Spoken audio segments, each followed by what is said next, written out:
Amén, gloria a Dios. Léame usted, no sé si escuchó el versículo suyo, Filipenses 1:9. Filipenses 1:9, correcto. Y esto pido en oración, que vuestro amor abunde aún más y más en ciencia y en todo.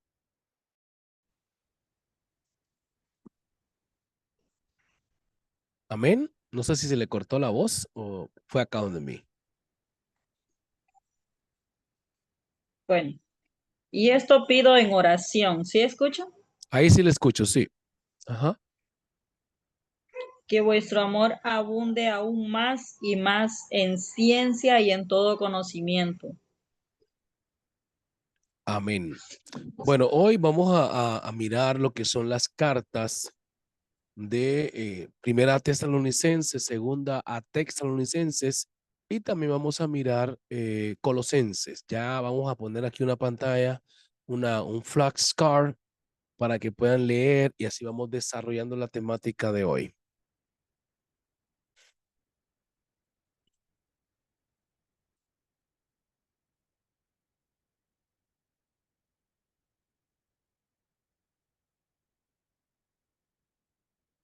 Amén.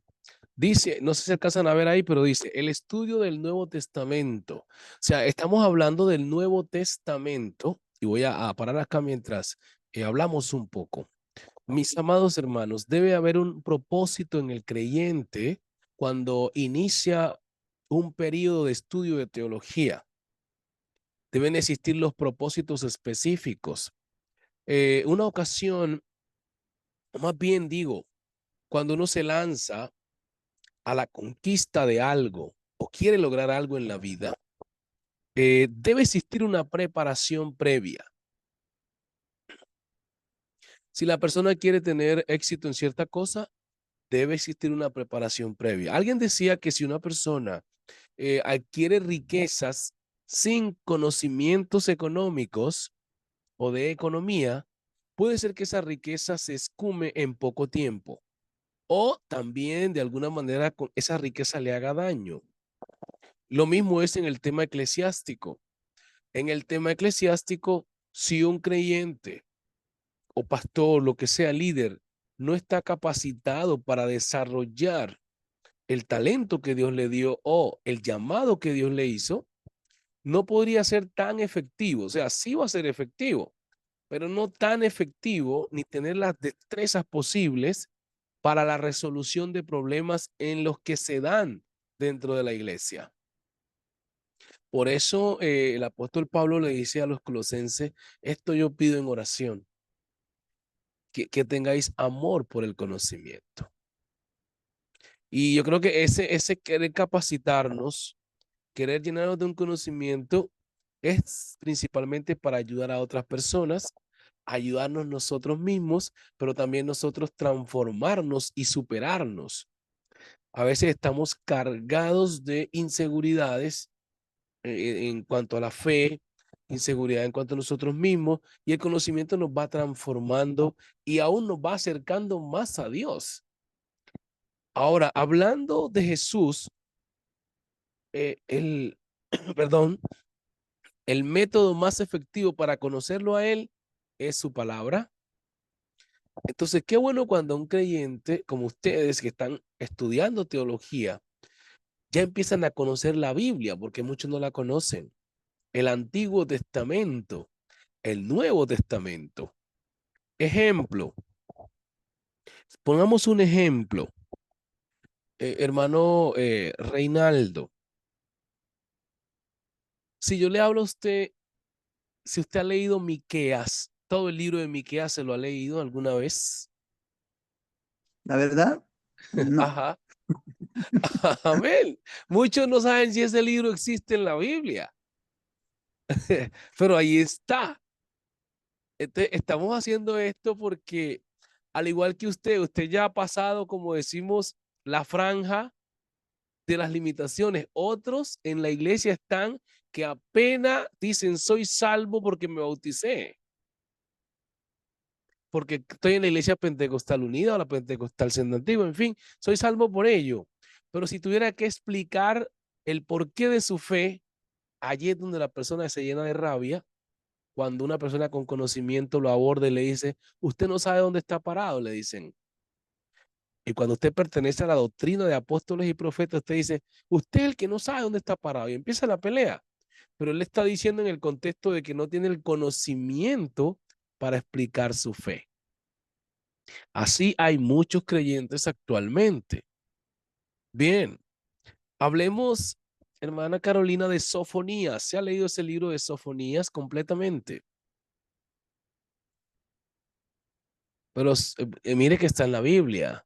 Sofonías está ahí. Hermano Sí Carlos está, Pedro, pero no lo he ¿cómo es? leído. ¿Cómo es? Sí está, pero no lo he leído. Exacto. Entonces, ¿sabe por qué estamos haciendo esto? Estamos haciendo como una especie de panorama del por qué estamos aquí, ¿no? Así como usted, muchos tampoco han leído varios libros de la Biblia. Si han leído 3, 4 es mucho. Otros que nomás tienen las predicaciones de la iglesia. Y uno que un salmo que se ha leído. Esa persona con un viento puede soltar su fe. Hermano Carlos Pedrosa, Sí, me escucha, pastor. ¿le escuchó bajito? Ya busco aquí para subir. Lo que pasa es que tengo el celular averiado, entonces me paso acá para el computador del niño y estoy aquí tratando de acomodar el audio. ¿Sí me escucha? Ahí le escuché mejor un poquito, súbale más. Ya se le está subiendo, ¿sí? Ahí. Más, un poquito más. Ya le subí, le estamos subiendo todo el volumen a este micrófono. Vamos a ver. Ahí sí me escucha. Pero le escucho por allá lejos, Se va por el abanico, niño, apaga el abanico. un poquito lejos. Bueno, ahí sí, ya me escucha mejor. ¿Me escucha mejor ahí, pastor? Le escucho bien, le escucho mejor, pero aún se ve como si estuviera lejísimo en otro lugar. Pero sí se le oye, pero lejos. Ok, sí, señor. ¿Me decía? ¿Qué decía? Digo, le estaba escuchando, pero la voz se siente como allá lejos. ¿Usted sí me escucha bien?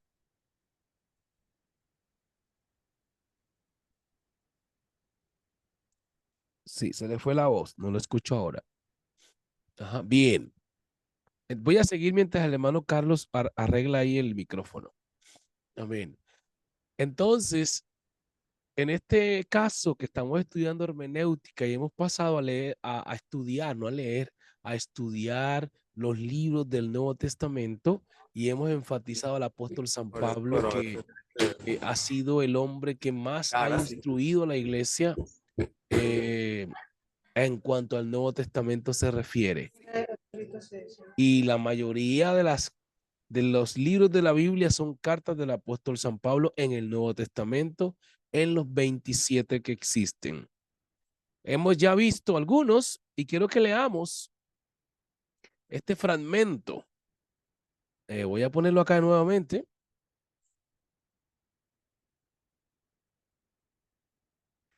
Bien, dice, hermano Reinaldo, ¿cómo dice ahí?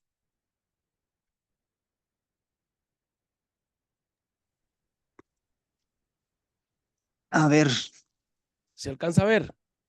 no, la verdad no. Ah, bien, voy entonces acá a leerlo yo. Dice, el estudio del Nuevo Testamento nos permite observar y entender lo siguiente. Primero, el cumplimiento de los profetas en Cristo. El perdón de las profecías en Cristo. El cumplimiento de las profecías en Cristo. Segundo, el propósito de Cristo en la tierra. Mire que cada uno de estos elementos que estoy mencionando pueden ser estudiados por cada uno de vosotros para tener una mejor comprensión y ser pedagogos a la hora de hablar de Jesús. ¿Qué es pedagogo? Una persona que sabe enseñar o que puede enseñar a Cristo de una manera clara y concisa. Tercero, la noticia que trajo el Mesías llamada Evangelio. Cuarto, conocer el misterio de Dios. Conocer el misterio de Dios en las dispensaciones, ¿no? Quinto, el nacimiento de la iglesia en la manifestación del Espíritu Santo. Sexto, todos estos son puntos a estudiar. Hay muchos más, yo puse algunos. Sexto, el enfoque de la predicación primaria, o sea, la primera predicación que se da. Sabemos que está el precursor que se llama Juan el Bautista, luego aparece Jesús y tiene una predicación. Su predicación tiene unas características. Tenemos el séptimo, entender quién era el Cristo. Entender quién era el Cristo. ¿Por qué se cree en Cristo? ¿Resucitó o no resucitó Cristo? El regreso de Cristo por su pueblo. Y ahora sí, las cartas. Estamos estudiando sobre todo las cartas que mencionamos paulinas.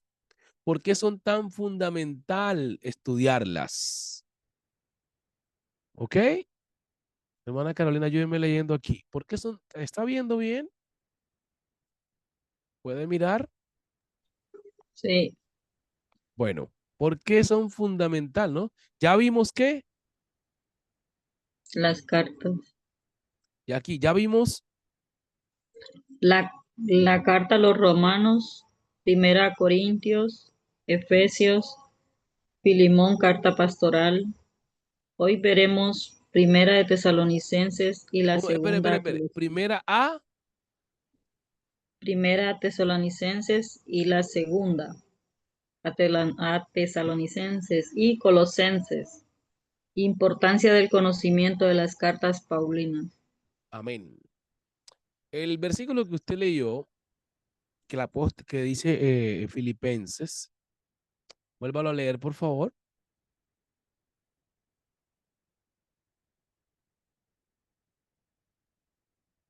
Filipenses 1:9. Entonces, aquí estamos trabajando el Nuevo Testamento. Ahora, echemos como un vistazo. Hablemos con usted misma, hermana Carolina. Usted en un momento dado de su estudio se ha puesto a analizar de qué se trata el Nuevo Testamento.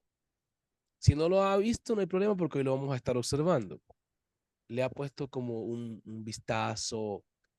Cuénteme de su punto de vista, qué ha observado en el Nuevo Testamento y hacia dónde se dirige. ¿Qué nos enseña? En sus palabras. Ajá.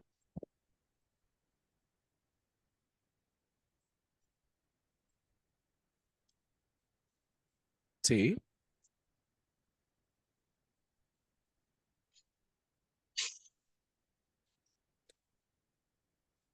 Bien.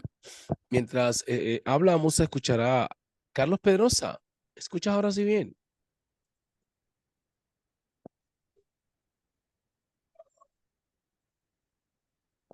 Mano Carlos, creo que no me está escuchando.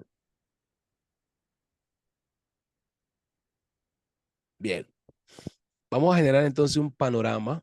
Vamos a generar un panorama eh, del Nuevo Testamento, precisamente las cartas paulinas. Le preguntaba aquí a la hermana Carolina, al hermano Carlos Pedrosa, le ha echado un vistazo, una ojeada al Nuevo Testamento, sobre todas las cartas, hacia dónde se dirige y cuál es el propósito. Carlos,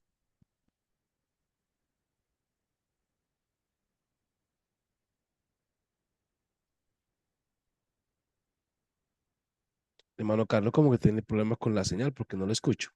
Hermano Reinaldo,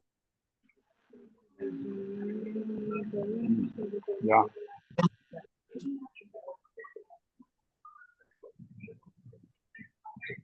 Ahí sí me escucha, pastor. ¿Me escucha? ahí sí le escucho bien. Ahí sí, ahí Sí, sí. ¿qué decía, por favor? Qué pena. Bueno, le estaba preguntando que si usted le ha echado un vistazo a las cartas paulinas o al Nuevo Testamento, hacia dónde se dirige o en qué se enfoca.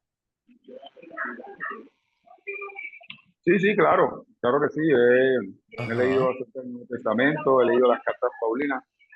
Una de las que más pues me he leído ha sido Gálatas, que es una de las cartas que más pues me gustan pues del apóstol Pablo, sí, pues, es donde presenta el evangelio, ¿no? Y, y habla pues también aparte de lo que era el ministerio para él de la incircuncisión, es decir, la predicación a lo que es el pueblo gentil, las demás naciones, como también se conoce en el Antiguo Testamento. Amén, Entonces, amén. sí, en el Nuevo Testamento y las cartas paulinas, más que todo, creería que se enfocan en presentar a Cristo, ¿no? Presentar a ese Cristo, pues que murió, pero también resucitado. Y como la solución la solución a ese problema, pues que arrastra la humanidad, ¿no? Por el pecado heredado de Adán, como dicen muchos, Sí, ¿no? Entonces, creo que ahí se enfoca más que todo eso, ¿no? Si empezamos desde los evangelios, pues en los evangelios nosotros miramos que allí también están las historias de Jesús, la historia de todo lo que sucedió en su ministerio terrenal. Entonces sí, las cartas también ya dan un enfoque más profundo acerca de lo que Jesús hizo. Tanto así que a mí me llamó la atención una vez leyendo, creo que está en Hechos, si no me equivoco, la expresó el apóstol Pablo, donde él dice de, hay una frase que Jesús expresó, pero entonces esa frase, si uno la busca en la Biblia, en el Antiguo Testamento, en los Evangelios, no aparece. mm, Eso tiene una forma, se me escapa ahorita, tiene una forma de llamarla. Hay una palabra, yo la voy a buscar, y en el amén, momento que la busque le voy a decir. Pero me llamó poderosamente la atención. Es decir, son dichos de Jesús que no están escritos, pero que ajá, aparecen porque los apóstoles que estuvieron ahí con él lo escucharon. Entonces, eso amén, me llamó también la atención. Entonces, da como a conocer esa profundidad que ellos quieren dar en sus escritos, en las cartas, ¿no? amén, Acerca de Jesús.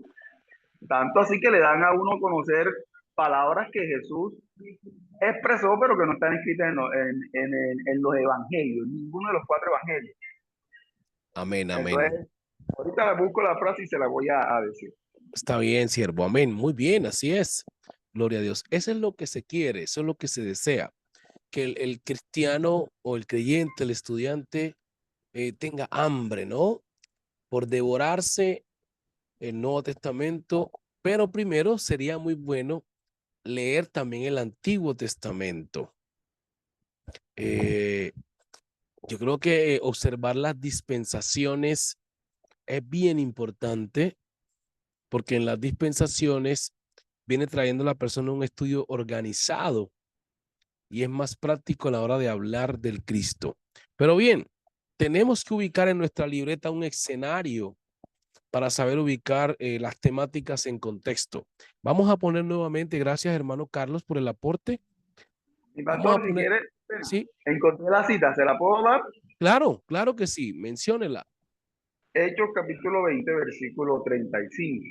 Ajá, ¿qué Es dice? ¿Qué el dice? discurso de Pablo. Dice, en todo os he enseñado que trabajando así se debe ayudar a los necesitados y recordar las palabras del Señor Jesús que dijo, más bienaventurado es dar que recibir. Y nosotros buscamos, y yo dije, pero ¿en qué momento? Yo me he leído los evangelios, y dije, Amén. ¿en qué momento el Señor dijo esa palabra? Entonces, esto es una frase, dice, ágrafa, ¿no? Que Sí, son dichos de Jesús que no están escritos, que los escritores, más que todos los evangelistas, no escribieron. Entonces, por ahí eso pues lo descubrí. Es importante cuando uno se mete, escudriñar la palabra, encuentra estos tesoros. amén, amén. Excelente, así es. Mire que el mismo escritor de Juan dice, ¿no? Que todas las cosas que Jesús hizo no están escritas, incluso las que habló tampoco. Pero mire lo que usted está mencionando en ese versículo. Pero los apóstoles sí recogieron mucha información del Señor que pudieran emitir frases que no están en los agiógrafos o en los pergaminos, pero sí estuvieron en la mente de los discípulos y se dijeron. Amén. Buen aporte, mi hermano Carlos. Amén. Vamos entonces a ir avanzando y ustedes me van a ayudar, así que estén muy atentos. A mí me gusta la clase interactiva. Incluso en estos días me dijo un hermano, Portillo fue, me dijo, hermano, en el instituto cuando usted llegó y ya podíamos aportar, interactuar, nos gustó mucho porque esa clase es mejor porque a veces no está participando y obvio porque en la noche, si usted solamente escucha, se puede dormir, pero si usted también interactúa y aporta, usted es difícil que se duerma, aunque usted puede tener un cafecito por ahí también. Yo quiero contarles que yo soy un hambriento por la palabra. Yo pasaba tiempos para gloria de Dios que yo me quedaba hasta las 3 de la mañana estudiando. Hoy quizás estudio menos, pero me quedaba y me tocaba trabajar al otro día. Entonces eran sacrificios muy duros, pero uno quiere descubrir. Y creo que más de uno de ustedes está haciendo sacrificios. Llegan cansados de las labores y a clases, pero mañana ¿dónde estarán? Quizás estarán en el Areópago. Quizás no en Areópago de que estuvo Pablo, pero sí estar en una convención o en una asamblea de pastores enseñando es el producto de los sacrificios de hoy. Porque a nadie van a poner al frente a enseñarle a pastores si este no tiene la capacidad y el conocimiento. Hoy en día nadie se quiere sentar a escuchar a una persona que no sabe lo que va a decir. Y si lo hace una vez improvisado. Una vez que los pastores se den cuenta, dicen, pero hermano, ¿por qué no traen un maestro? Incluso hasta le traen los viáticos y todo. Pero la gente quiere encontrar algo que le ayude a la evolución de su ministerio y su vida cristiana. Vamos entonces acá a poner la imagen para que leamos. Leamos ya aquí, dice, las cartas paulinas son una parte fundamental del Nuevo Testamento de la Biblia y proporcionan una rica fuente de enseñanza y guía para los creyentes. A continuación, se presentan algunas razones por las que es importante estudiarlas. Aquí, 1, revelan la doctrina cristiana. Leamos aquí, hermana Carolina, usted.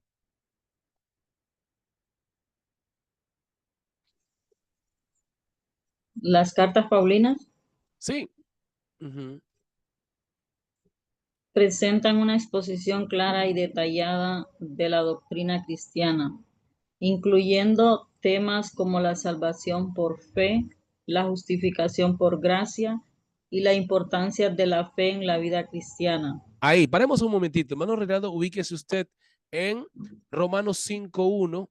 Nuestro hermano Carlos va a leer entonces Efesios capítulo 2, versículo 8. La hermana está mencionando que revela la salvación por fe, la justificación por la gracia. Esto es lo que revelan las cartas.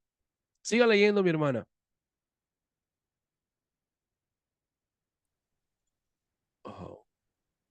Proporcionan una comprensión profunda de la naturaleza de Dios y su plan de salvación para la humanidad.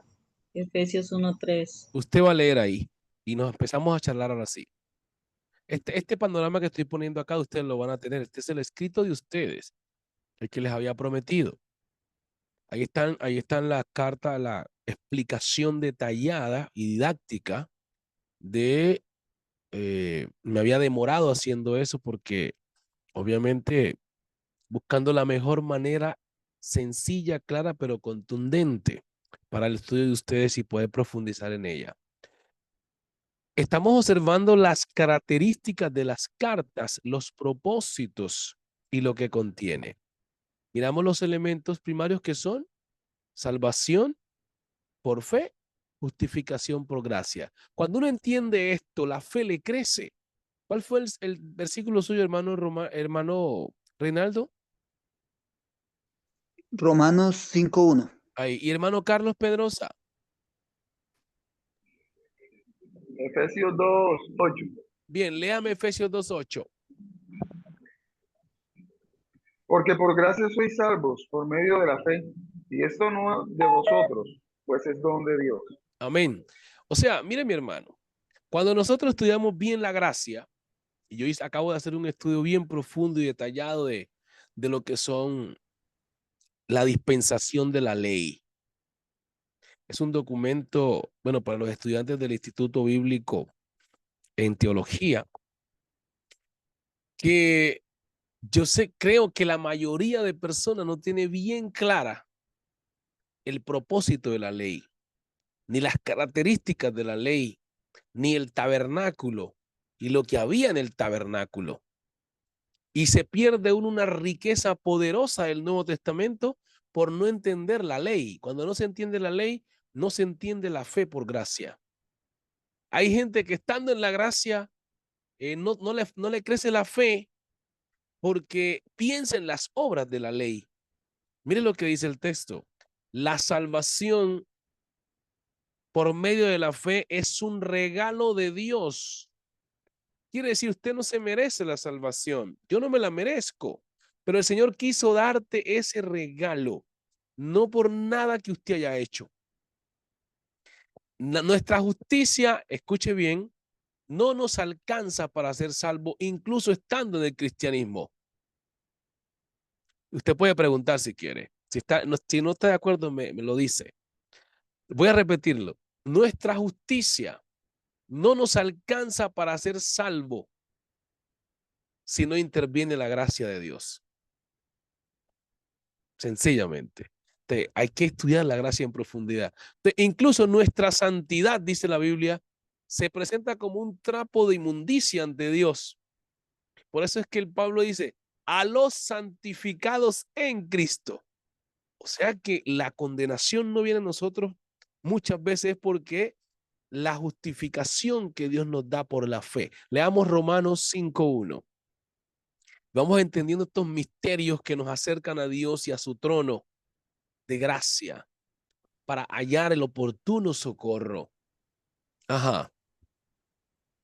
Justificados, pues, por la fe, tenemos paz para con Dios por medio de nuestro Señor Jesucristo. Amén.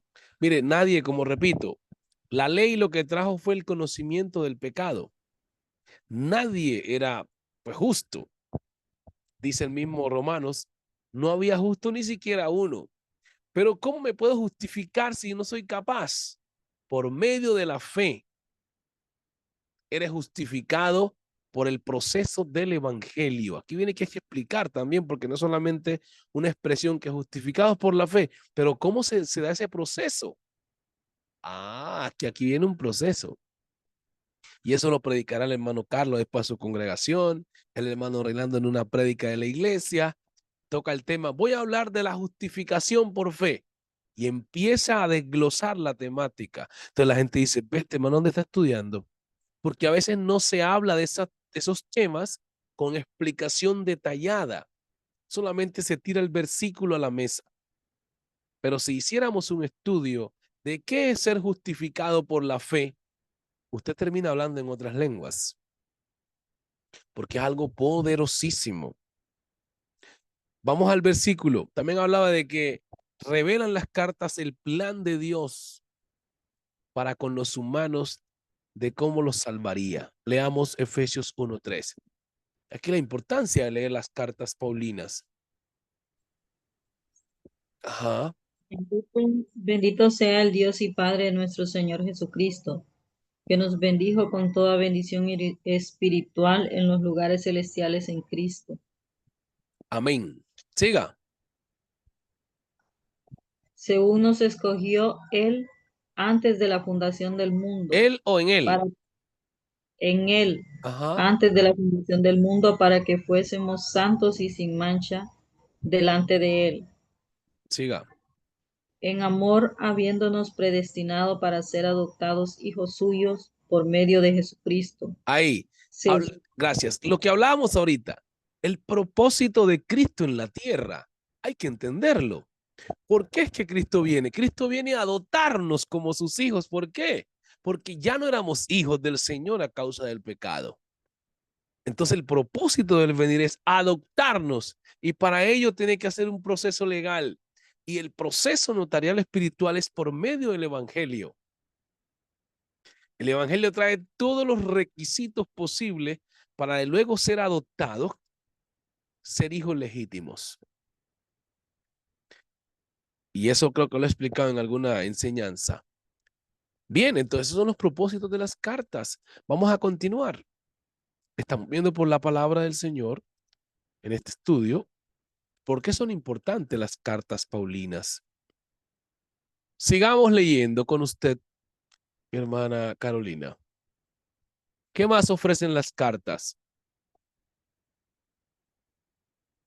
Agarre esto, que esto es poderoso.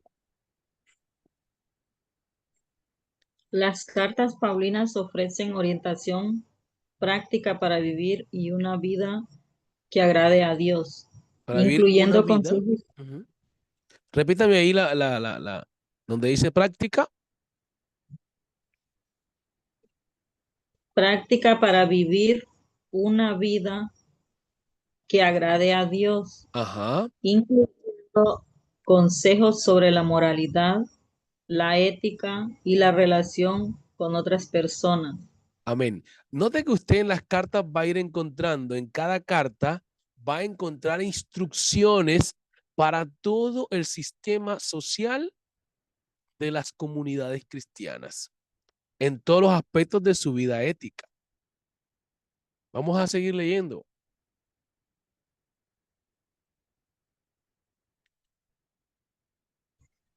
Proporcionan instrucción sobre la importancia de la fe, la esperanza y el amor en la vida cristiana. Leamos, Primera Corintios 13:13. leamos, hermano Reinaldo, mientras nuestra hermana va buscando este versículo, mientras la hermana sigue leyendo. Ajá. Revelan la naturaleza de la iglesia. Las cartas paulinas presentan una visión clara de la naturaleza de la iglesia como el cuerpo de Cristo, con diferentes miembros y dones espirituales. Ahí, vamos a parar. Continúa. Vamos a parar ahí. Vamos a hacer el resumen ahorita, porque nosotros no estamos aquí, no estamos estudiando, leyendo, no, nosotros tenemos que ir asimilando lo que vamos estudiando y lo vamos reflejando a través del conversatorio, de la práctica, la interacción. ¿Qué estamos percibiendo? Y pueden hacer preguntas. Leamos el versículo, mi hermano Villamizar. Primera de Corintios 13:13. Ajá. Y ahora permanecen la fe, la esperanza y el amor. Estos tres, pero el mayor de ellos es el amor. Amén. ¿Qué es lo que está diciendo el versículo? Es lo que nuestra hermana leyó, que lo que también las cartas reflejan o proporcionan son la esperanza, la fe y el amor. Y Pablo lo sintetiza en ese versículo. Aunque el capítulo está dedicado al amor, porque en Corinto se habían dedicado a la llenura del Espíritu Santo, a sentir la gloria del Señor, pero se dejaban otros tópicos relevantes. ¿Usted no ha notado que en la iglesia hoy, o no sé si todavía en un tiempo, la gente se metió tanto en que si no se derramaba el Espíritu Santo y no se hablaba en lengua, entonces el culto estaba muy malo? Sí, sí, sigue pasando eso. ¿Qué dicen ustedes? Bueno, ya no tanto como antes. Antes se veía Ajá. más. No sé eso, mejor dicho, la gente salía hasta ahora de explicar nada. Estuvo malo ese culto. Sin saber que cada quien tiene que hacer su culto racional a Dios de manera Amén. personal. Amén. Entonces creo que la iglesia ha ido madurando con el paso del tiempo, ¿no? ¿Por qué? Pablo, sí, el mismo Pablo insiste en que él quiere que los hermanos tengan dones y hagan uso de los dones.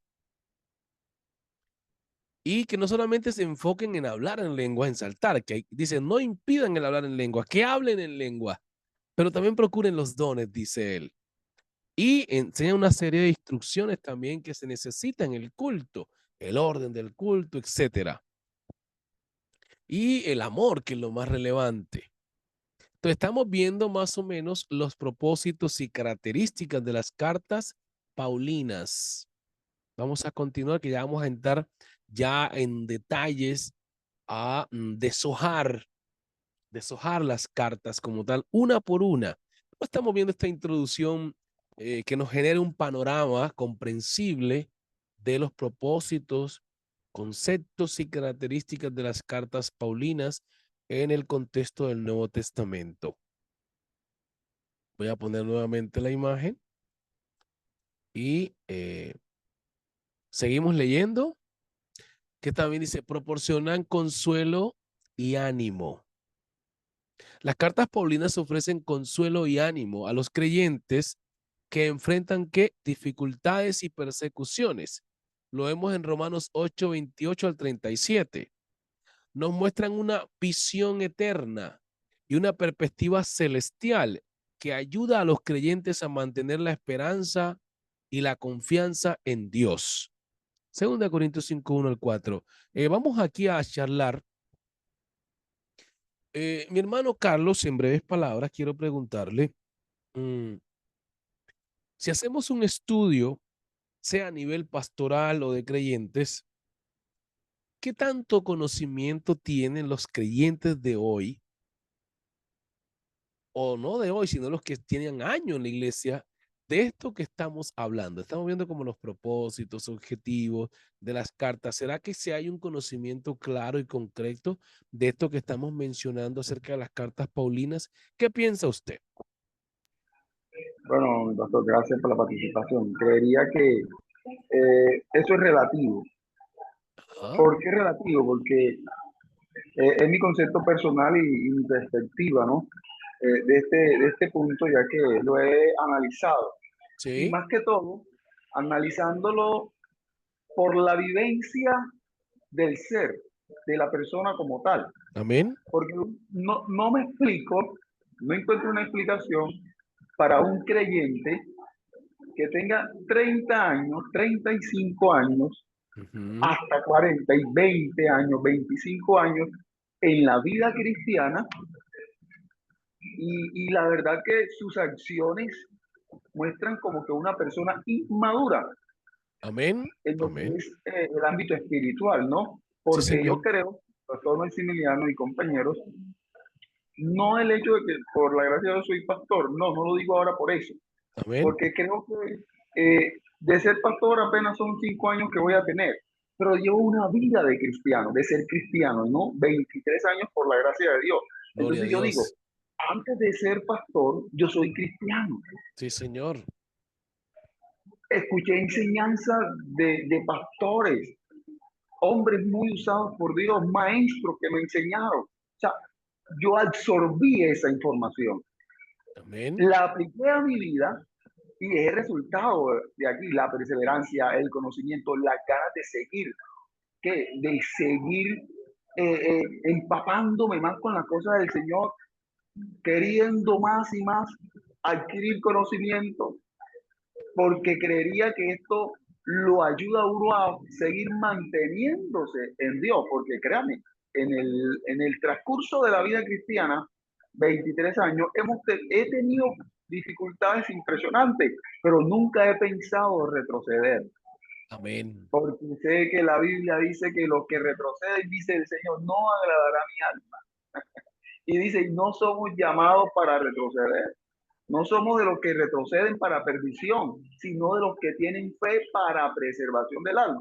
Entonces, mirando la vida de esos creyentes, de esas personas antiguas, parece que no captaron, no aplicaron, más bien, yo resumo, no aplicaron la enseñanza impartida por el pastor, por el maestro a su vida personal. Y creo que ahí es donde radica todo. amén. Sí, señor. Ahí está el punto. Muy bien, hermano, muchas gracias por ese aporte, así es. Hemos notado, se nota que aunque la Biblia dice que cada uno Dios le dio su capacidad, ¿no? De algunos son maestros, otros eso, pero sí se nota a veces que la gente no aprovecha las buenas cosas que los pastores intentan transmitirle a la congregación. Muy bien. Ya de acuerdo a todo este panorama que hemos trabajado, hermano Reinaldo, ¿qué rescata usted de todo lo que estamos hablando? Ahí le vamos a dar su punto de, su espacio para su punto de vista. Bueno, hermano Maximiliano, yo pienso que realmente lo que decía el hermano Carlos, hay mucho conocimiento, sí, gracias a Dios por eso, pero la aplicación de ese conocimiento en la vida cristiana estamos todavía en pañales en ese sentido, porque aunque usted sepa explicar la doctrina, si no la vive y no la aplica en su propia vida cristiana, pues van a surgir muchas cosas en la vida cristiana que no es de cristianos, situaciones que explica el apóstol Pablo que se presentaban en las iglesias y que él las abordaba desde un plano, desde una visión cristiana, o sea, compórtense como cristianos. Hay muchas cosas que uno percibe del apóstol Pablo que les habla con claridad a la iglesia, que aunque él les ha explicado las doctrinas fundamentales, no Amén. están aplicadas porque hay situaciones que realmente no debieran ni verse entre vosotros. Hay una mención por ahí que dice el apóstol, ni siquiera entre ustedes debieran verse esas situaciones. En el plano de la iglesia de hoy día, está sucediendo exactamente lo mismo. Hoy que tenemos tanta amplitud de conocimiento, nos falta sentarnos más y analizar nuestra vida interior, nuestra vida cristiana, si realmente todo este conocimiento que nos dan los maestros que tienen la iglesia del nombre, si realmente esa palabra está siendo aplicada en nuestras vidas. Y por ejemplo, en un espacio como este, uno entender todo lo del apóstol Pablo, las cartas, desmenuzarlas como lo hemos desmenuzado acá, entender por qué él escribió a tal iglesia esto, qué situación se estaba viendo, cuál era el plano cultural, el plano histórico. Eso le abre a uno el conocimiento en el sentido de que la palabra de Dios se vuelve práctica. A mí me parece que es lo más veraz y lo más cierto que nosotros podemos tener. La palabra de Dios debe ser práctica en nuestras vidas, no una teología, no una teoría, sino que debe convertirse en algo que sea práctico en mi vida cristiana. Amén. Así es. Encarnar la palabra, convertirla en un estilo de vida. Así es. Las cartas paulinas nos van dejando un camino claro hacia dónde queremos llegar, precisamente. La teología tiene sus pros y sus contras, sus ventajas y sus desventajas, ¿cierto? Porque cuando el teólogo, el estudiante bíblico, se vuelve solamente intelecto, deja de lado la unción también, pero es bueno combinarlo, combinarlo. Vamos a seguir entonces, mi hermano, vamos a seguir. Gracias por sus aportes.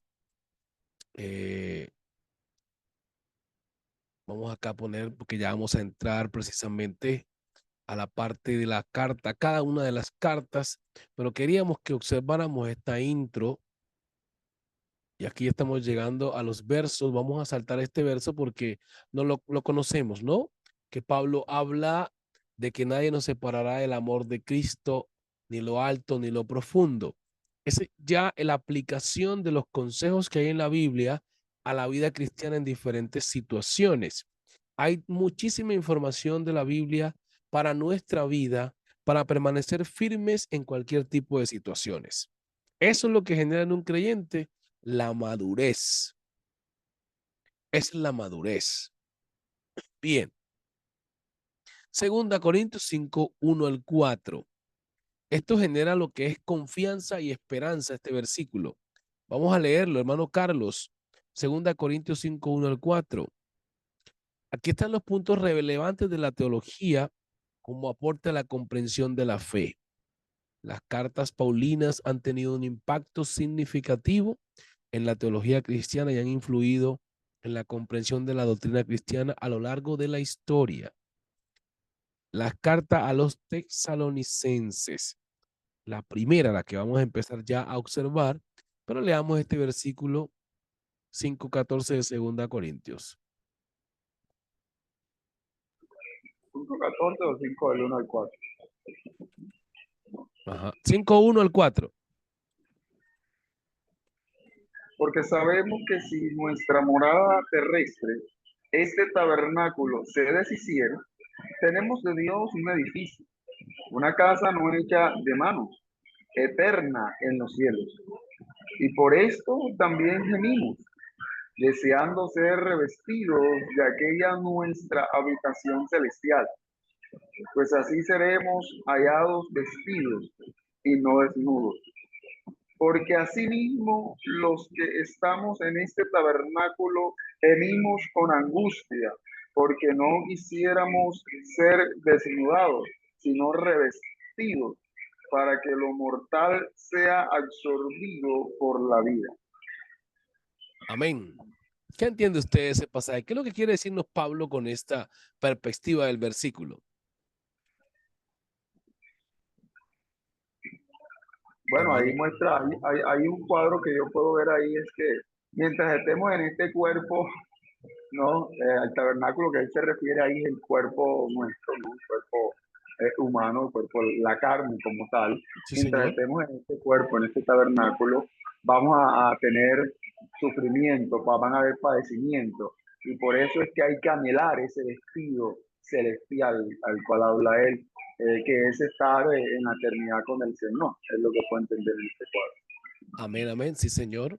Ese versículo, gracias, mi hermano, genera esperanza, ¿no? El enfoque de ese pasaje, porque las cartas en principio no venían con versículos y capítulos, pero venía era como las letras mandando mensajes para la iglesia y se leía la carta.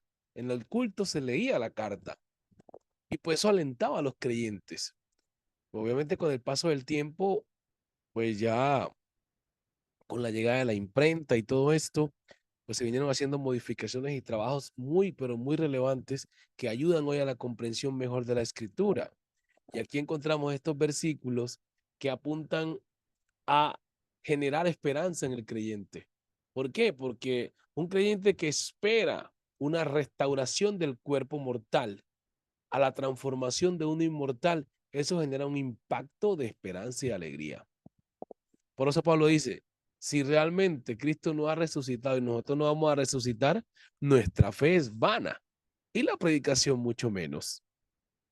Entonces, el poder de la fe de nosotros hoy es la resurrección de Cristo y la esperanza que nosotros tenemos de resucitar un día y estar con el Señor. Eso es lo que nos va a enseñar Pablo y es como en aras precisamente lo que estamos hablando, lo que va a decirnos Pablo en la primera carta a los tesalonicenses, generar esperanza.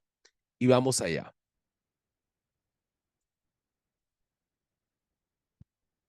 Vamos ahí, entrando ya en la materia como tal.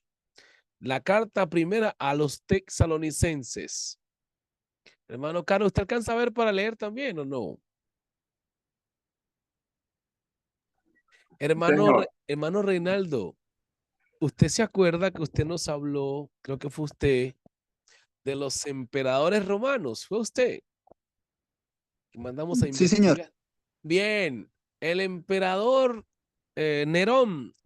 ¿En qué época usted Nerón. nos los ubicó, Nerón? ¿En qué época nos los ubicó? Amén. Mire que aquí es relevante hablar de los emperadores porque estas cartas están en un contexto histórico, pero no solamente era el Imperio Romano, sino la importancia que tenía el Imperio Romano en todo el Mediterráneo. Es importante comprender esto. Hermano, dígame ahora sí. El emperador Nerón, ¿en qué año de la historia aparece? Lo ubicamos entre el 50 al 61. Si fue así, entre el 50 al 61, por ahí estaba Nerón. Y entonces estas cartas precisamente, es la persecución bien fuerte, comienza es con el emperador Nerón. La carta a los romanos precisamente se envía por ese contexto histórico de lo que está pasando en la persecución de los cristianos. Estas cartas, la primera carta a los tesalonicenses, también se escribe en el año 50 después de Cristo. El Imperio Romano está en todo su auge.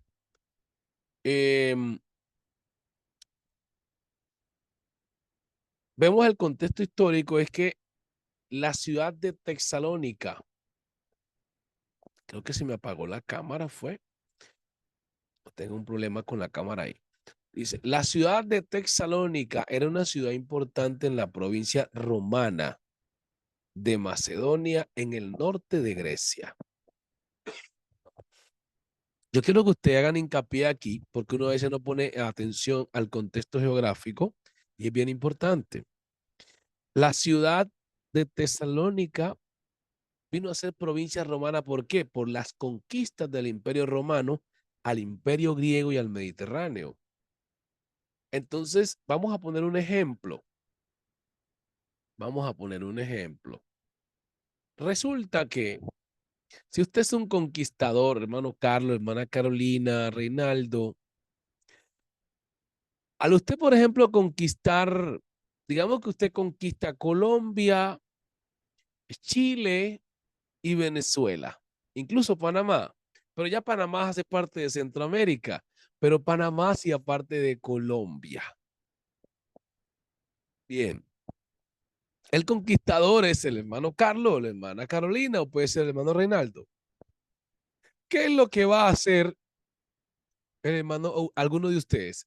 Va a poner un presidente lo independiza, pero le pone un presidente, pero al mismo tiempo el que manda todo es la oficina central, digamos que es Colombia.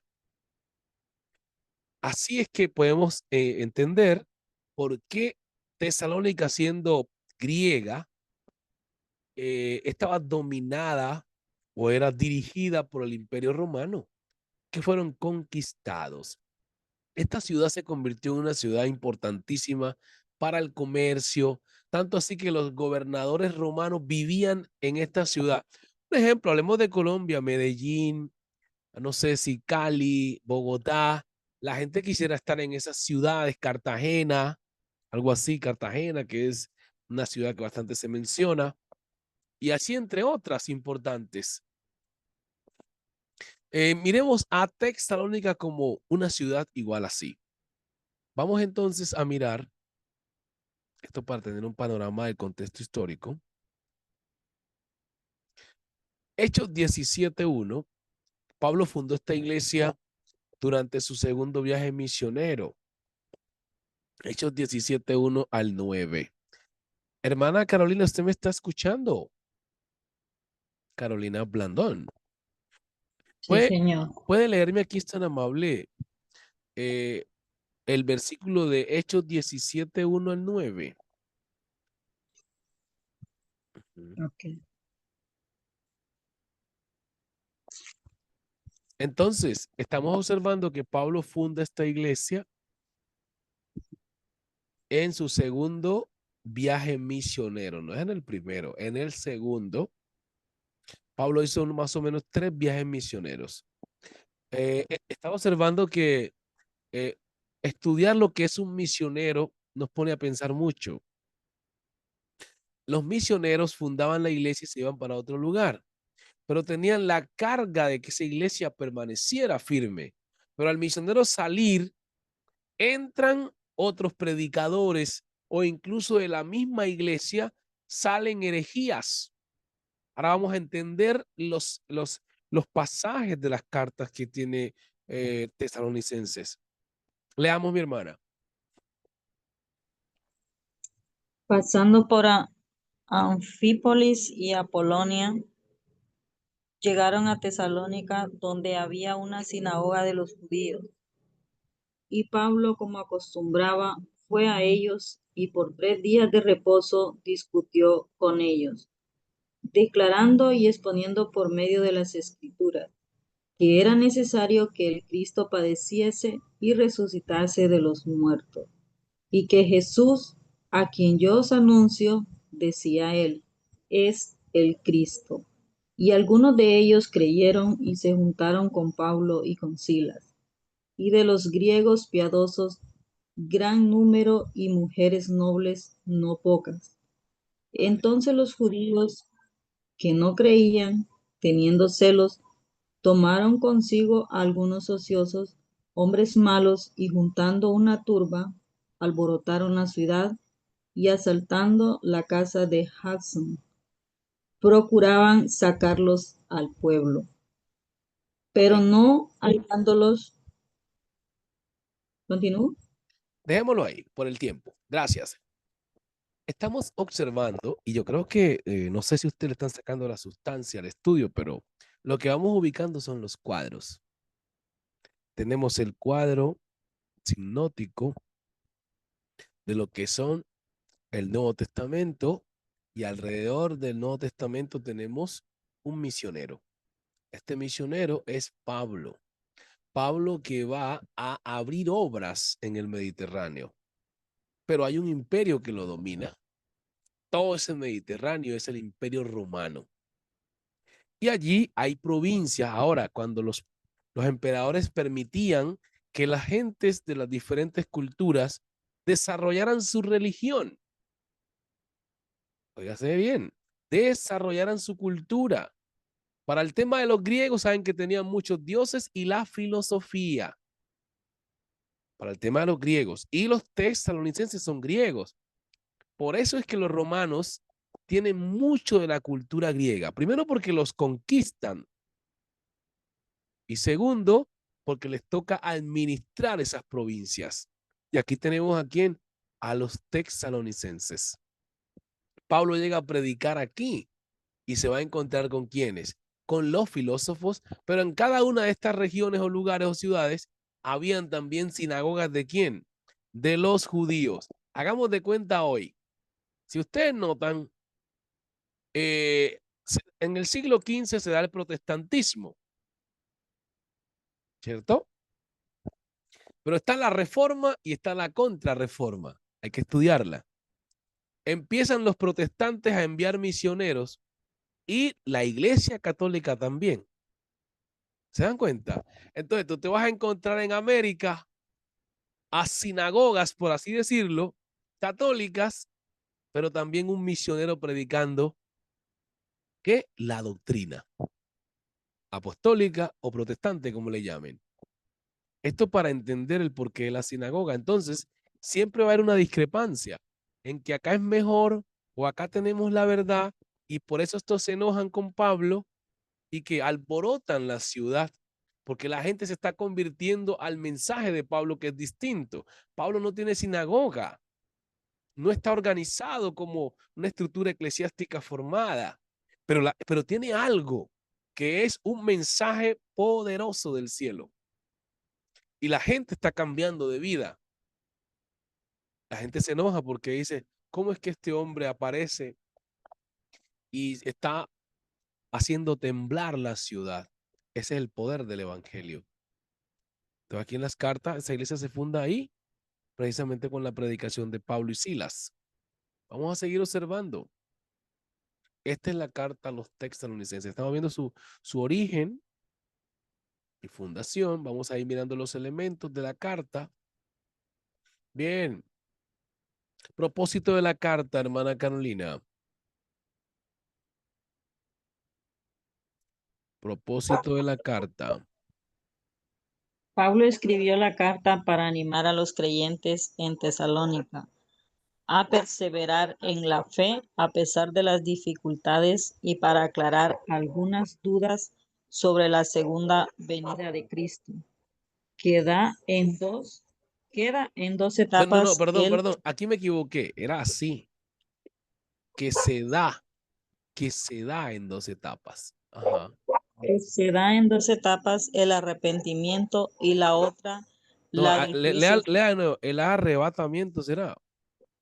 el arrepentimiento, sí, perdón. Ajá. Y la otra la del juicio final. Amén. Hermano, ¿ustedes han podido explicar esto? Porque yo no sé, ahí cuando yo dije que se da en dos etapas, hermano Reinaldo, la gente le están diciendo que hay una sola venida. Y si no, dos venidas, ¿cómo es eso? ¿Qué diferencia hay entre el arrebatamiento? Pablo dice la venida del Señor. ¿Ha escuchado esas polémicas? Sí, normalmente las personas confunden la segunda venida de Jesucristo, lo hacen en un solo proceso, obviando el arrebatamiento de la iglesia.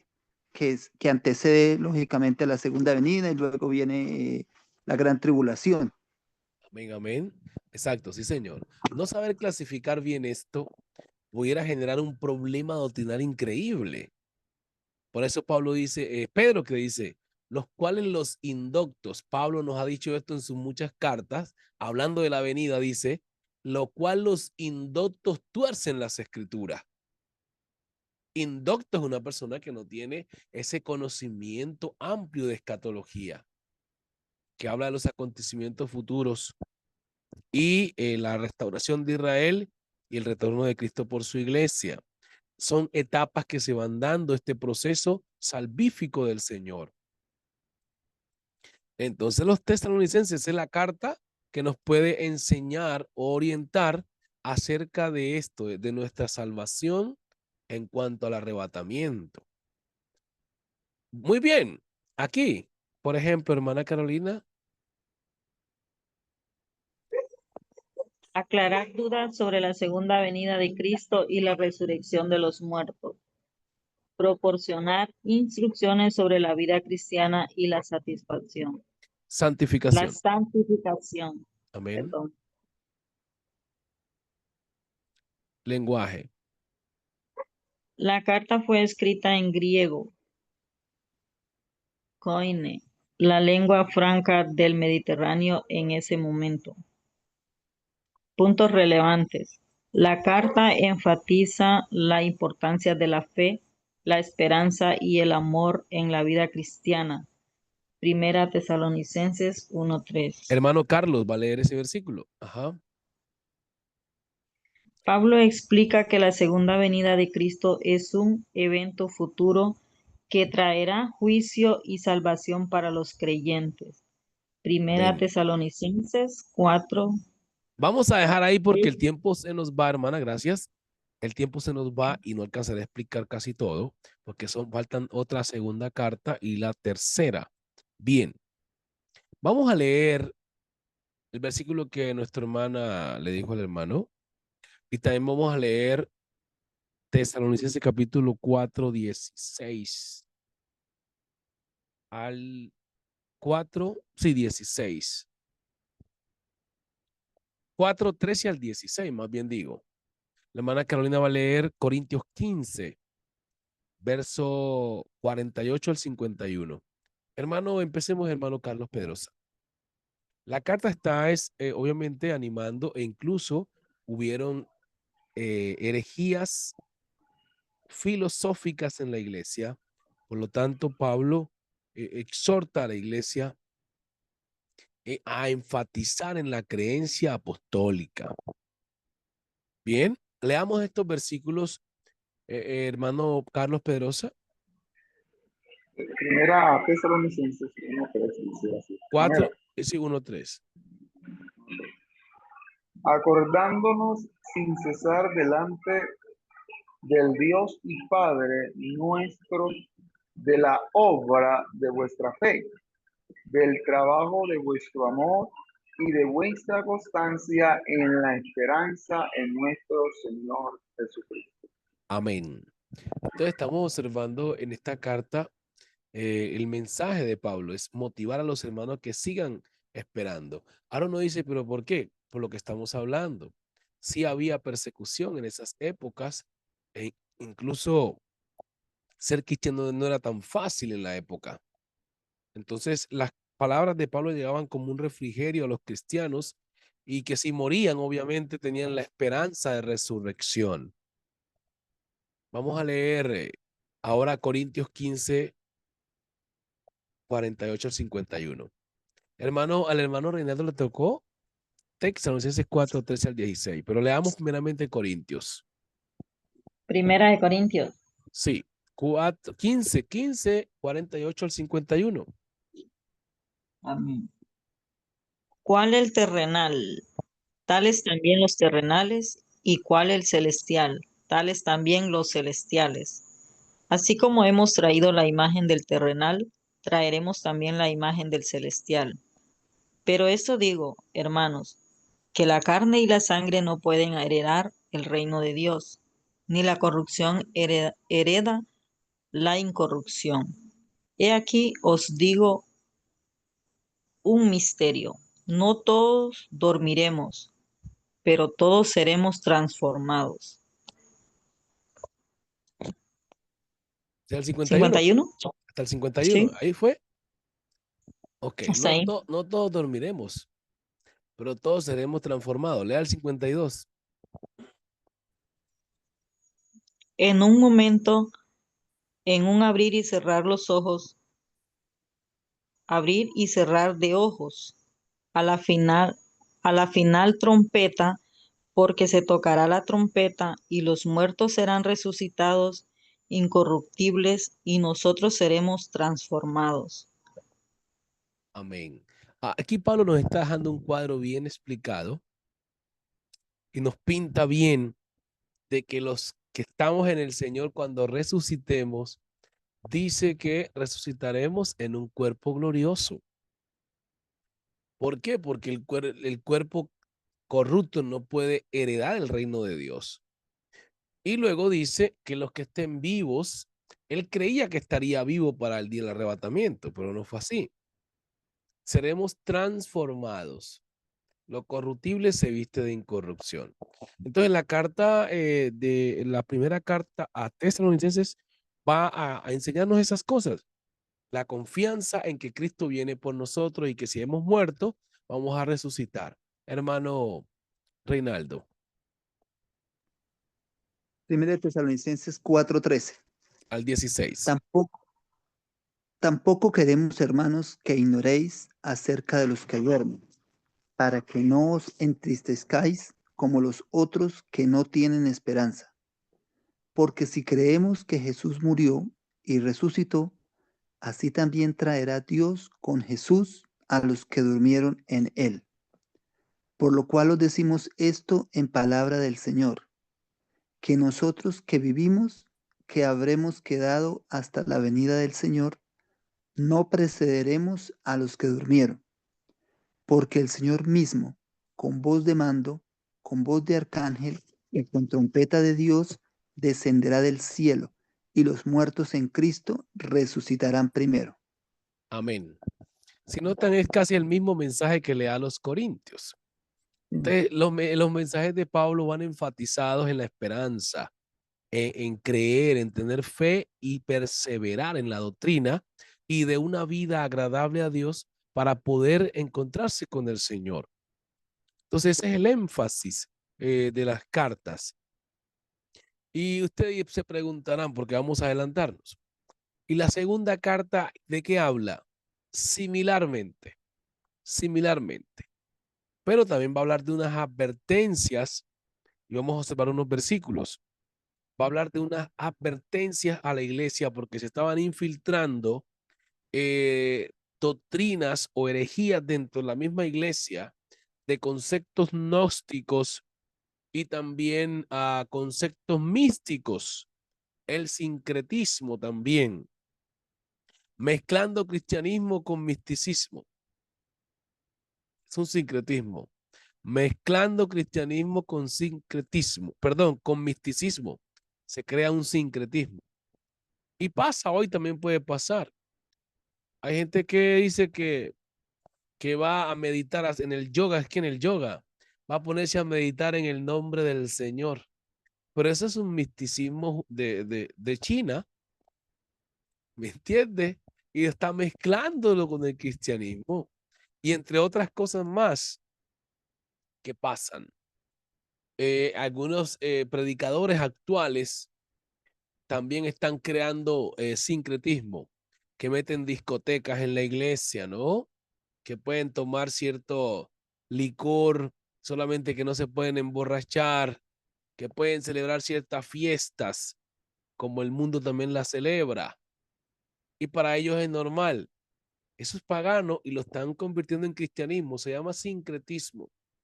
Lo quiso haber o lo quisieron meterlo en la iglesia de Tesalonicenses. Y Pablo pues les da advertencias. Vamos a estar leyendo unos versículos para que también algunos quisieron pues decir que el Señor ya había venido. Vamos a leer con la hermana Carolina segunda a Tesalonicenses capítulo 2, verso 13. El hermano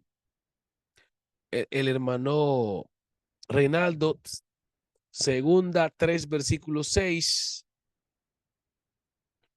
Y vamos a leer con nuestro hermano, el capítulo 1. Perdón, no, me estoy pasando. La segunda. El capítulo 2, 3, el capítulo 1, verso 1 de la carta. Hermano Carlos Pedrosa. Empecemos con la hermana Carolina. ¿Cuál le tocó? Segunda de Tesalonicenses 2:13. Sí, Pero nosotros debemos dar siempre gracias a Dios respecto a vosotros, sí. hermanos amados por el Señor, de que Dios os haya escogido desde el principio para salvación, mediante la santificación por el Espíritu y la fe en la verdad. Amén. Mire que hay unos elementos que el cristiano necesita. Uno se siente muy impuro muchas veces por cosas malas que ha hecho, realiza. ¿Y dónde nos lleva la palabra del Señor? Por medio de la fe, acerquémonos a Dios para que Él nos santifique y nos purifique.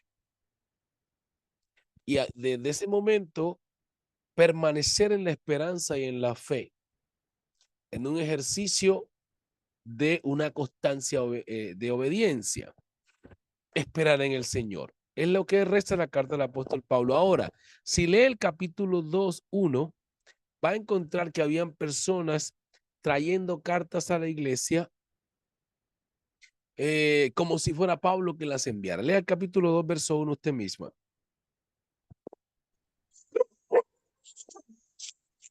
Pero con respecto a la venida de nuestro Señor Jesucristo y nuestra reunión con Él, os rogamos, hermanos, que no os dejéis mover fácilmente de vuestro modo de pensar, ni os conturbéis, ni por espíritu, ni por palabra, ni por carta como si fuera nuestra, en el sentido de que el día del Señor está cerca. Siga. Nadie os engañe en ninguna manera, porque no vendrá sin que antes venga la apostasía y se manifieste el hombre de pecado, el hijo de perdición. Amén. ¿Saben qué es la apostasía? Lo que estamos viviendo hoy. La unción de la unción de la cachetada, ¿no? Iglesias con ese tipo de enseñanza. La unción de la escoba. Y así un poco de unción y cosas que sacan. Esa es la apostasía. O sea que ya la venida está cerca. Porque este dice, no vendrá sin que antes se manifieste esto. En ese tiempo ellos vivieron esto. Entonces, esa venida es el ya, pero todavía no. ¿Qué significa el ya? El ya que puede venir ahora, pero todavía no. También puede ser el todavía no. Ellos en ese tiempo decían, Cristo viene ya. Ya han pasado 2000 años y no ha venido. Hay mucha gente que se descarrió porque pues ya viene y no vino. Y dice, es que no va a venir, se demora más y se descarrían. Pero Pablo dice, permanezcan en la fe y la esperanza y el amor. Porque la hermana leyó que en un abrir y cerrar de ojos, en un abrir y cerrar de ojos puede aparecer o podemos ser llamados. ¿Qué versículo le tocó al hermano Reinaldo?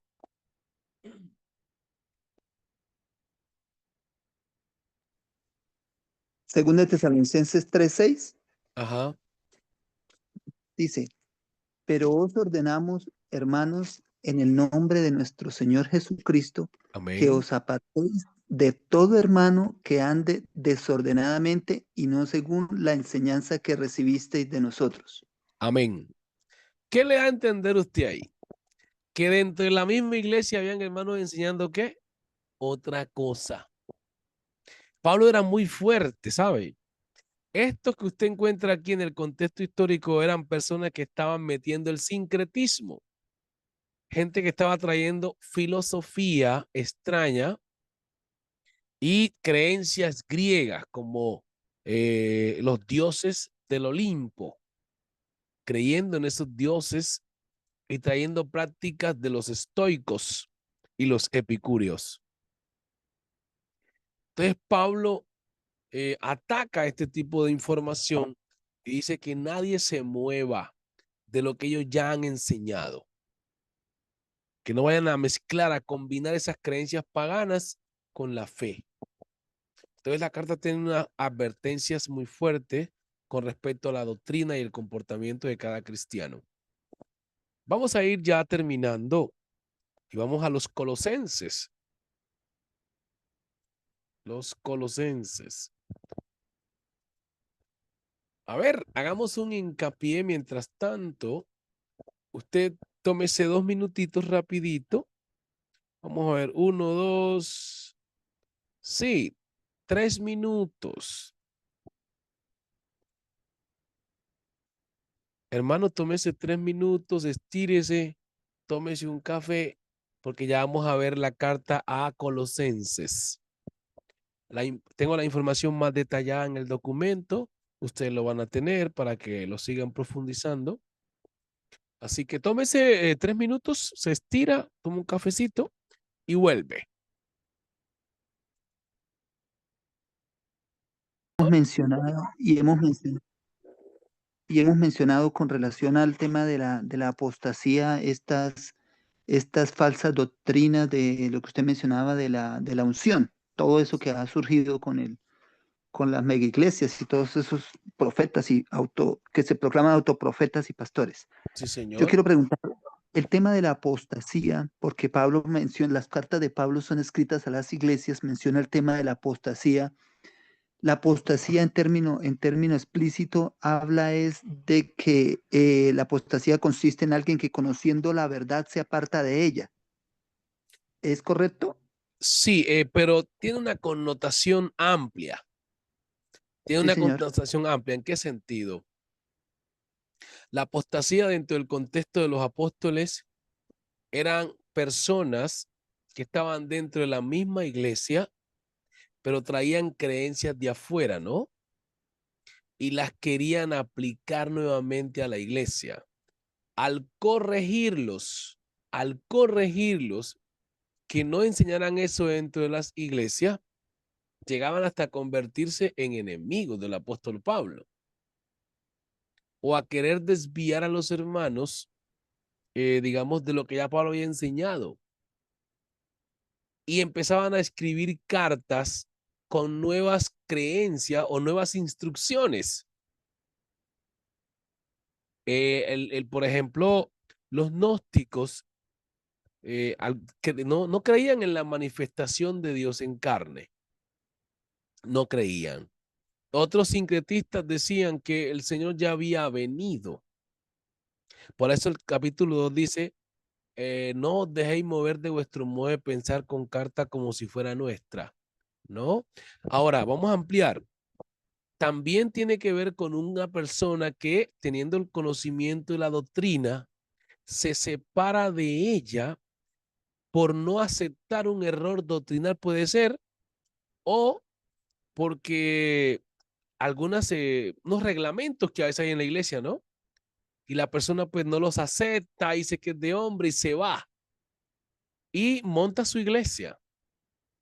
Y empieza de alguna manera a decir que lo que enseñaron allá no era verdad como tal. Esa persona es una apóstata. Obviamente hay que analizarlo bien, no hay que analizarlo bien en su contenido para no irlo a juzgar ligeramente. Un ejemplo de apostasía es como la que está diciendo Pablo. Decir que el Señor ya vino y realmente el Señor no ha venido. Decir ¿cómo es? Algunos que han salido diciendo que no hay necesidad de recibir el Espíritu Santo. Si hay que recibirlo. Otro, ¿cómo es? Muchas cosas que sacan que yo he visto. Otros que dicen que no hay necesidad de ir a la iglesia para salvarse. ¿Ha escuchado eso? O no hay necesidad de ir a la iglesia para ser cristiano. No, si Pablo dice no dejando de congregarnos. Entonces, una persona que ya se cierra a eso es de alguna manera está siendo un apóstata. Ahora, si lo enseña a otras personas también, se lo enseña a otras personas, está siendo apóstata. Entonces, la apostasía viene en una ramificación. En este contexto de hoy es que meten una doctrina como si fuera la que los apóstoles enseñaron, pero realmente no es. No es que la gente dice que somos sana doctrina. Nosotros somos sana doctrina, pero no tienen nada de sana doctrina. Y la gente está creyendo en eso como si fuera sana doctrina. Son apóstatas. Desde ese ángulo son apóstatas. La apostasía no es más que querer desvirtuar la doctrina de los apóstoles. Ahí está. Querer desvirtuar la doctrina de los apóstoles. Por eso el texto enfatiza diciendo, edifiquen su doctrina o creencia en el fundamento de apóstoles y profetas.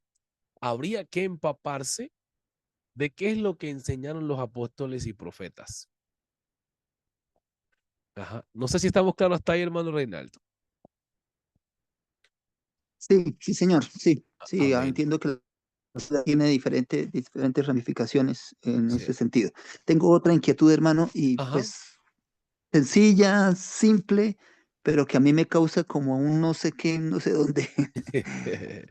Ah, Uno ve, por ejemplo, cuando en dramatizados, lo que menciona el apóstol Pablo del arrebatamiento de la iglesia, y ellos para ilustrar el cuerpo transformado, muestran como que en el arrebatamiento de la iglesia, la ropa de la persona del que ha sido trasladado, que ha sido llevado por el Señor, la ropa queda aquí.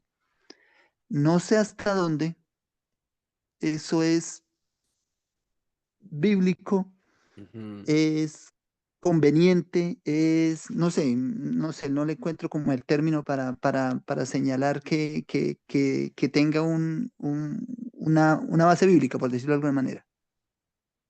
Lo que usted dice tiene razón.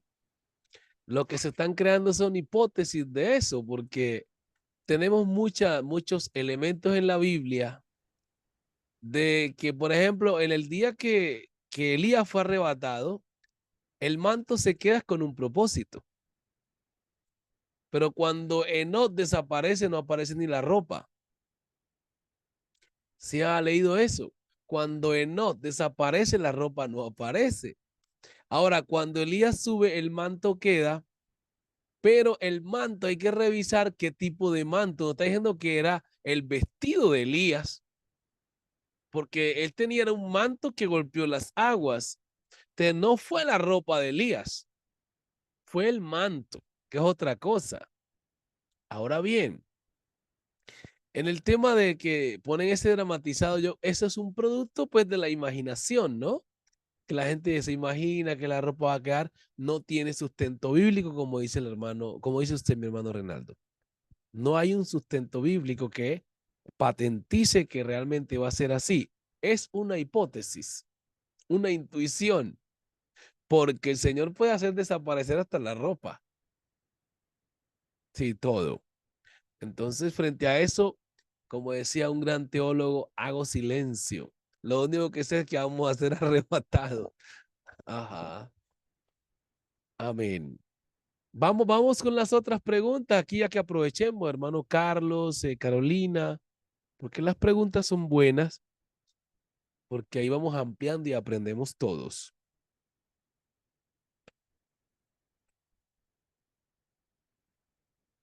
Amén, amén. Hasta el momento todo claro. Todo bien. Hermana Carolina también se me quedó en silencio. A ver, hermana Carolina, dime un God bless you por ahí.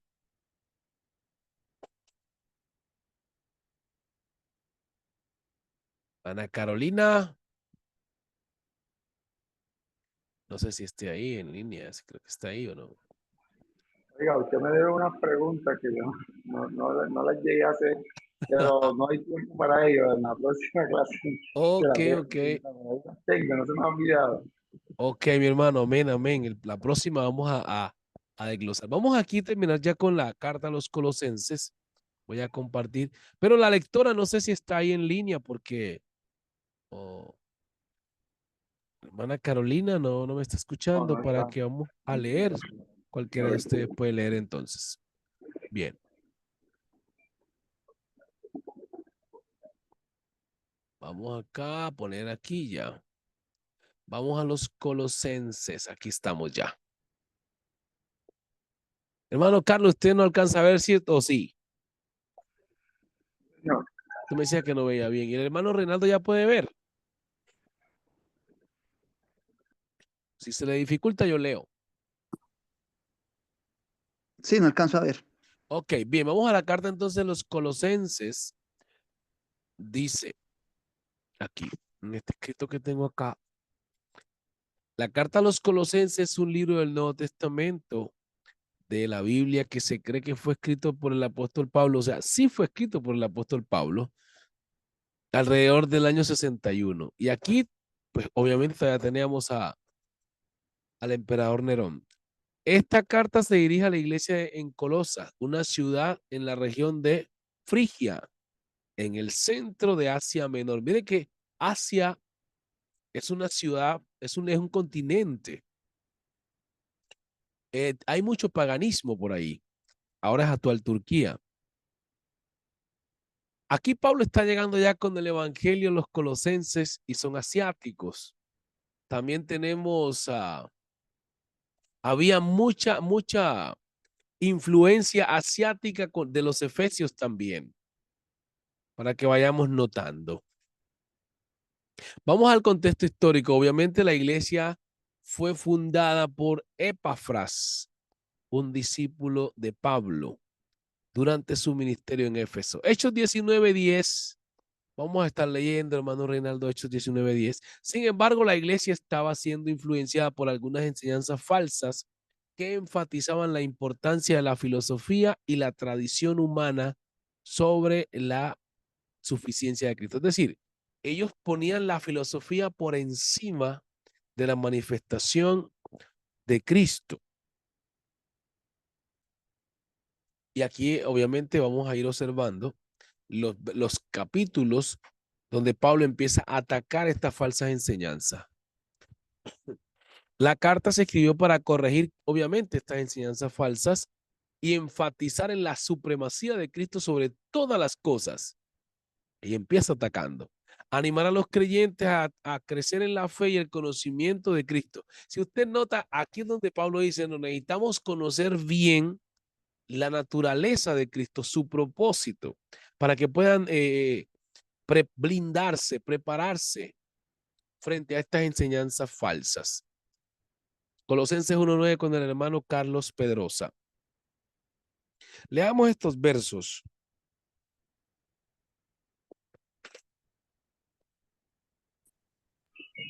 Hechos Leo. 19:10 dice, así continuó por espacio de 2 años, de manera que todos los que habitaban en Asia, judíos y griegos, oyeron la palabra del Señor Jesús. Amén.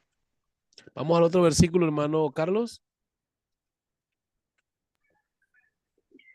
Por lo cual también nosotros, desde el día que lo oímos, no cesamos de orar por vosotros y de pedir que seáis llenos del conocimiento de su voluntad en toda sabiduría e inteligencia espiritual. Ahora sí se da cuenta por qué está ese versículo ahí, hermano Carlos. ¿Cierto? De lo que estamos hablando, ¿no? Entonces, hay momentos de la vida cristiana que necesitamos más enseñanza para poder enfrentarnos a los ataques de nuestra fe. Yo no sé a cuánto les ha pasado, pero hay gente de afuera que se llevan creyentes de la iglesia porque el creyente no está bien instruido. Y ahí es donde Pablo dice, llénense del conocimiento, estudien la palabra, venga a la escuela dominical y aprenda de la enseñanza. Vamos a continuar.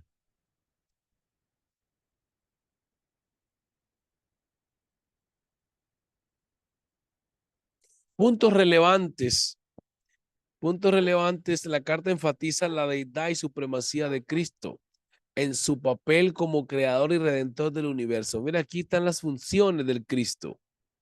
Son papeles, funciones de este Dios. Y empieza a explicar Pablo a los hermanos el propósito de Cristo en la tierra. Vamos a leer con el hermano Reinaldo 1:15. Y ahora lo vamos a leer. Voy a explicar todo y lo empezamos a leer. Pablo explica que la salvación viene solo a través de la fe en Cristo y no por obras rituales humanos. Colosenses 2:8-15. Hermano Carlos Pedrosa, usted. No sé si la hermana ya me está escuchando, la hermana Carolina, para que tome también un versículo y todos juntos empecemos a leer. Amén. Ok. Colosenses, usted me va a ubicar Colosenses 3:1. No vamos a leer tantos versículos, dice que al 17, pero no, el tiempo no me da. Bien, hasta ahí vamos a dejar por ahora. Colosenses 3:1. Ya yo le digo hasta cuándo lee y voy a leerle el resto. Aquí están los puntos didácticos. Dale, aquí en Colosenses 1:15 vamos a ver la imagen de Dios invisible en Cristo. Eso lo traducimos como Dios manifestado en carne. Hay vocablos de Pablo para cada iglesia, de acuerdo a la situación. Porque yo siempre digo, en gramática o en semántica, las palabras adquieren sentido de acuerdo al contexto y la cultura. A Timoteo le dice que Dios fue manifestado en carne. Es una carta pastoral.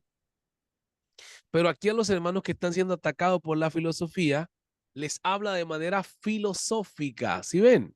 De forma semántica, con un lenguaje muy figurativo, porque aquí hay gente intelectual, aquí hay gente que entiende este lenguaje. Usted dice, Cristo es el supremo y Cristo es la imagen del Dios invisible. Estos términos para los filósofos son fáciles de entender porque ellos, sus creencias eran más que todo en lo abstracto, en dioses de la mitología griega. Entonces Pablo les habla con este lenguaje también. Muy bien. Aquí, la salvación no solo a través de la fe, enseñaban algunos, pero Pablo acá dice, la salvación solo a través de la fe. Y en él también fuiste circuncidado. O sea, muchos ya hablaban de que tenían que volverse a circuncidar o a circuncidarse para poder salvarse. Aquí también habla de la nueva vida en Cristo. Y bueno, las herejías las tengo por aquí. La herejía, la iglesia en Colosa enfrentó una filosofía que combinaba elementos del judaísmo con el gnosticismo, misticismo pagano.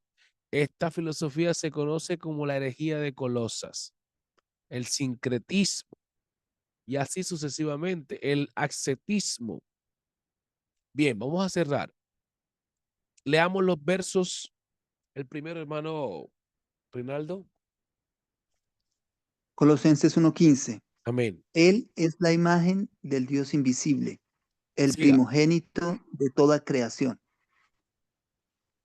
Porque en él fueron creadas todas las cosas, Ajá. las que hay en los cielos y Sí. las que hay en la tierra, visibles e invisibles, sean tronos, sean dominios, sean principados, sean potestades, todo fue creado por medio de él y para él. Mira esa palabra. Todo fue creado por medio de él. Y el San Juan 1:1 dice, en el mundo estaba y el mundo por él fue hecho, y sin él nada de lo que ha sido hecho fue hecho. O sea que Cristo tiene una supremacía. Ese Cristo que veían caminando como un humano es el Dios manifestado en carne. Los filósofos no lo podían entender y querían explicarles o con su filosofía a los de Colosas que ese Cristo era otro personaje de la historia, que ese no era el Dios que salva.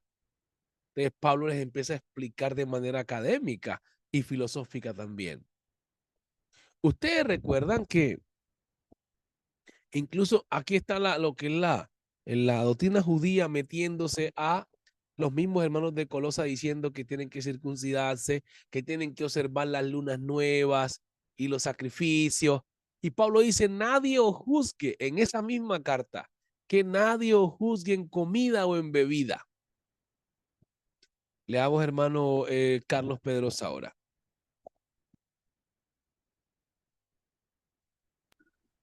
2:8 de Colosenses. Sí. Mirad que nadie os engañe por medio de filosofías y huecas sutilezas, Amén. según las tradiciones de los hombres. Repítalo. Sí, señor. Mirad que nadie os engañe por medio de filosofías y huecas sutilezas, según las tradiciones de los hombres. Amén. Préstame atención, hermano Reinaldo, Carolina y Carlos Pedrosa. Muchas veces escuché que la filosofía era mala. Ustedes también. Pero como no, porque no revisan el contexto histórico de las cosas. ¿Eso sabe cómo se llama eso? Se llama especulación del texto o especular. Aquí estamos observando por qué es que Pablo dice esta expresión aquí. Era porque no está diciendo que la filosofía era mala, sino que procuren que no los engañen por medio de las filosofías y huecas sutilezas. Es decir, estos filósofos, estos hermanos que se han convertido y que vienen de la filosofía. Un ejemplo, resulta que el hermano Carlos Pedrosa estudió filosofía y es un filósofo. Estudia filosofía y ciencias políticas y se convierte en pastor. Y él empieza a explicar al Cristo por medio de la filosofía y lo ponen en disciplina. ¿Por qué lo ponen en disciplina? Porque no entienden el contexto de lo que Pablo quiere decir. ¿Iba a decir algo, hermano Carlos? No, solo iba a expresar la palabra tremendo. Así es, tremendo. Lo que usted dice. Dígalo.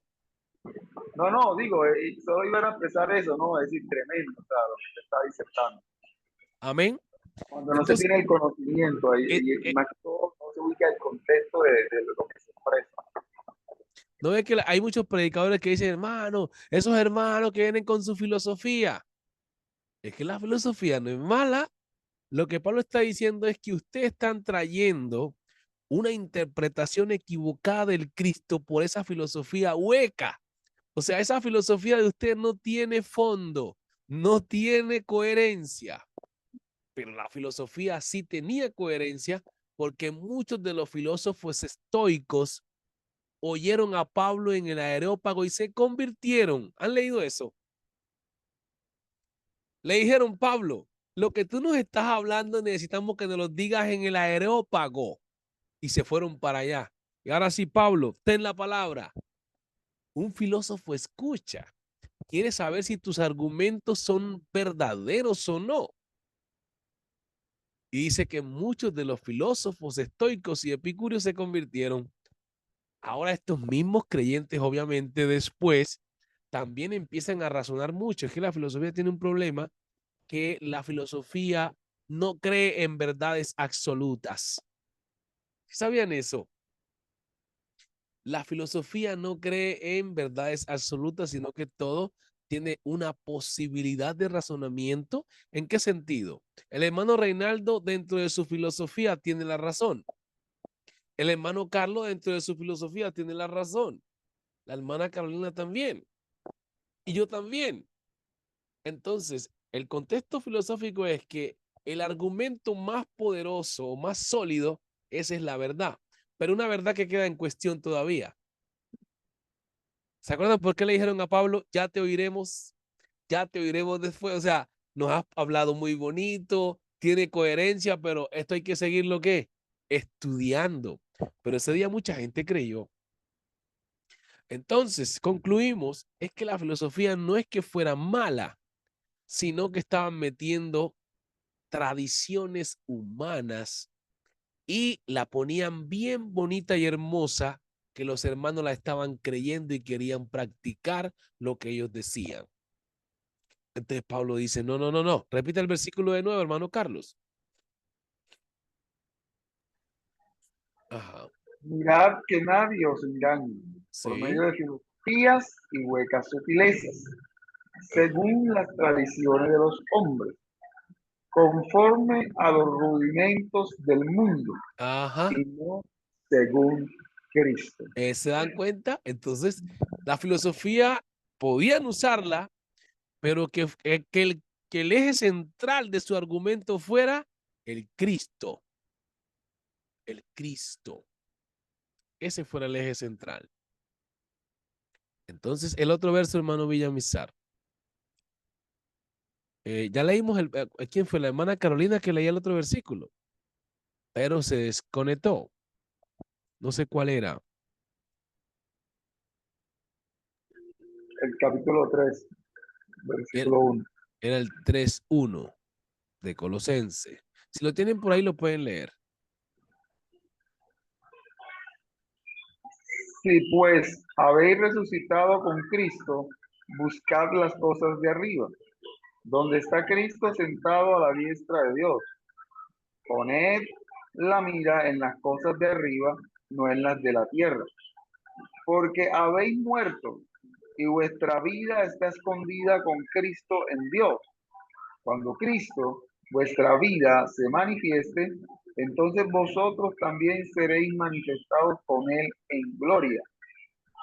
Haced morir, pues, lo terrenal en vosotros: fornicación, impureza, pasiones desordenadas, malos deseos y avaricia, que es idolatría. Cosas por las cuales la ira de Dios viene sobre los hijos de desobediencia, en las cuales vosotros también anduvisteis en otro tiempo cuando vivíais en ellas. Pero ahora dejad también vosotros todas estas cosas: ira, enojo, malicia, blasfemia, palabras deshonestas de vuestra boca. No mintáis los unos a los otros, habiéndoos despojado del viejo hombre con sus hechos, y revestidos del nuevo, el cual conforme a la imagen del que lo creó se va renovando hasta el conocimiento pleno, donde no hay griego ni judío, circuncisión ni incircuncisión. Amén. Hasta ahí. Hasta ahí. Amén. Hasta ahí. Entonces, si notamos, esta palabra es la que Pablo está sintetizando en que ya debemos conectarnos al propósito de Dios y ser transformados y cambiados. La conclusión de la carta es que los cristianos pudieran vivir una vida agradable a Dios para luego partir con Cristo. Así que, mi hermano, estas cartas, pues, fundamentales para nuestro desarrollo en la vida espiritual, también para sostenernos frente a falsas creencias o enseñanzas, y también para advertir a la iglesia a permanecer en la doctrina de los apóstoles. Así que, mis hermanos, Dios les bendiga ricamente. El próximo viernes vamos a ir concluyendo ya las otras temáticas de las siguientes cartas que nos faltan. Así que Dios les bendiga. Voy a mandarles este documento para que profundicen más y también voy a hacer otro para que lo tengan ya de las otras cartas y lo revisen. Dios me les bendiga y pasen feliz noche, mis hermanos. Amén, hermano. Dios les bendiga, compañeros. Amén, Amén. amén. Amén.